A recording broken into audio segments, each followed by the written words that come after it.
Atmosphere, जिसकी वजह से फ़ज़ा का जो टेम्परेचर है वो बढ़ जाता है, ठीक है। और ये ह्यूमन इफेक्ट है, उसकी वजह ये है कि बहुत से फॉसिल फ्यूल्स ह्यूमन ऑटोमोबाइल में, इंडस्ट्रीज़ में या फैक्ट्री में इस्तेमाल करता है, और ये उसकी रीज़न बनती है कि ये गैसें जो है जब एटमॉस्फेयर में एडिशन इनका हो जाता है तो जिसका नतीजा ये निकलता है कि बहुत सी सन रेज ये गैसेज एब्जॉर्ब कर लेती हैं, which increase the temperature of the atmosphere. अब इस इंक्रीज टेम्परेचर से रिजल्ट क्या होता है, इसका भी इंटरनल रिजल्ट है कि जो वो है ग्लेशियर, जो पहाड़ है वो मेल्ट कर जाते हैं, क्योंकि टेम्परेचर जब इंक्रीज होगा तो आइस जो है वो मेल्ट करेगी।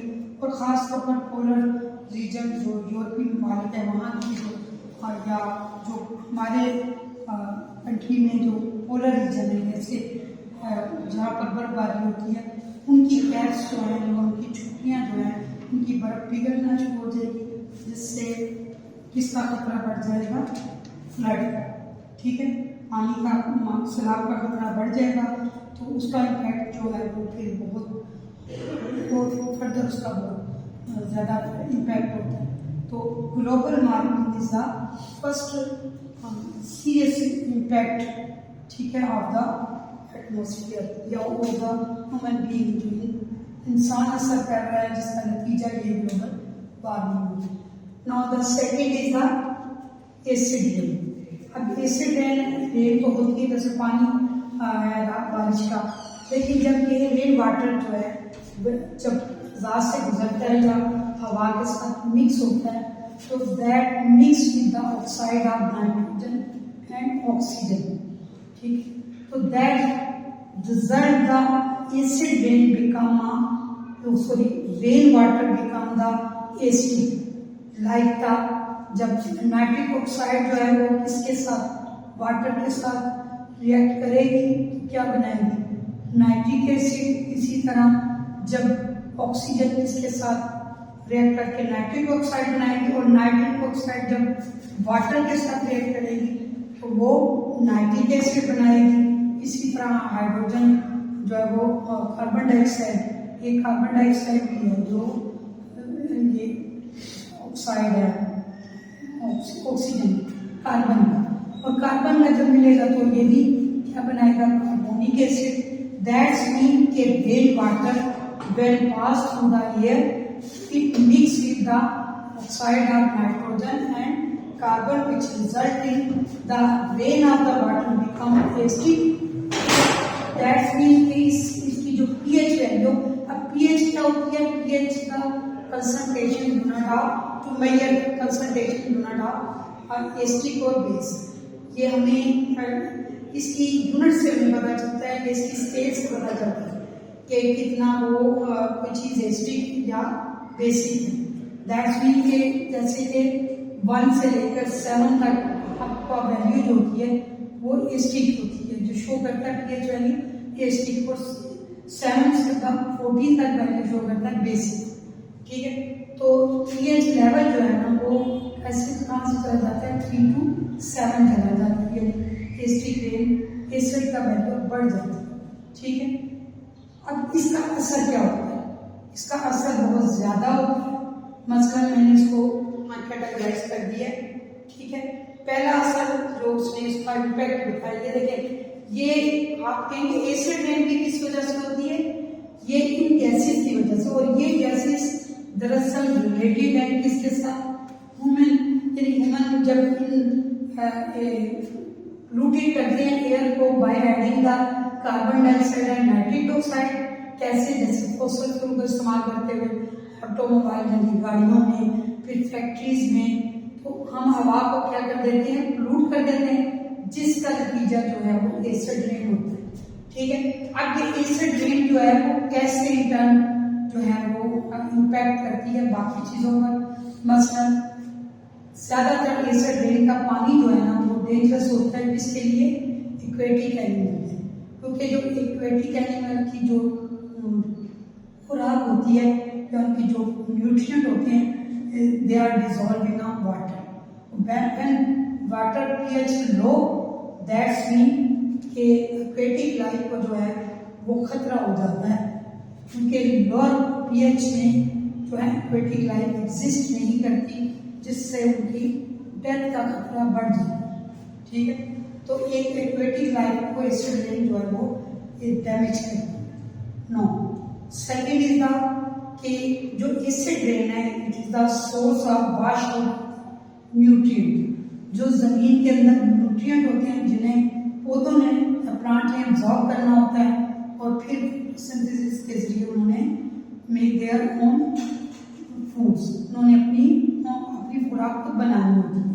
ठीक है, तो ये सारा कुछ जो होता है ज्यादातर लीव्स में होता है, यानी फोटोसिंथेसिस का जो प्रोसेस है, ठीक है, take place in leaves. So these acid rain damage the leaves, खास लीव्स का जो पिगमेंट है जिसे हम क्लोरोफिल कहते हैं। ठीक है, ये क्लोरोफिल जो है वो एसिड रेन की वजह से डैमेज हो जाता है, जिसकी वजह से पौधे जो है वो अपनी खुराक नहीं बना पाते। ठीक है, दैट्स मीन कि एसिड रेन डैमेज द या destroy the plants. No, number 3। अच्छा जी, ये जो है मेटल्स, अब जो एसिड रेन है वो ना सिर्फ इन चीजों को डैमेज करती है बल्कि वो जो चीजें मेटल्स की मटेरियल की बनी होती हैं उनको भी वो क्रोडेट कर देती है। ठीक है, उनकी भी यानी उनकी जंग का या उनके बुलबुलेपन का बायस बनती है। इस तरह दूसरी चीजें जो उसके जरिए असर आ जाती हैं, जैसे पेपर है, लेदर, फैब्रिक्स है, ठीक है, कपड़ा जिसका कहते हैं धागा, तो वो भी अगर इसके जरिए असर आ जाए किसके एसिड रेन के, तो ये एसिड रेन जो है उसको भी डिसइंटीग्रेट यानी उसकी भी तोड़फोड़ करती है और उसको भी डिस्ट्रॉय कर देती है। ठीक है, that's mean this acid rain impact the metal as well as other material object या थिंग्स। ठीक है, अब अगला है कि नेक्स्ट पॉइंट के एसिड रेन ना सिर्फ इन चीजों को बल्कि वो एक बड़ी बड़ी बिल्डिंग जो लाइमस्टोन जैसे स्लेट और मोटर जैसे मटेरियल से बनी होती है, यानी जो इसमें एज अ सीमेंट इस्तेमाल होता है, वो ये कीमती पत्थर होते हैं। ठीक है, जो मटेरियल इसको बनाने में इसकी कंस्ट्रक्शन में इस्तेमाल होता है। जब ये मटेरियल किसके साथ, जब ये मटेरियल एसिड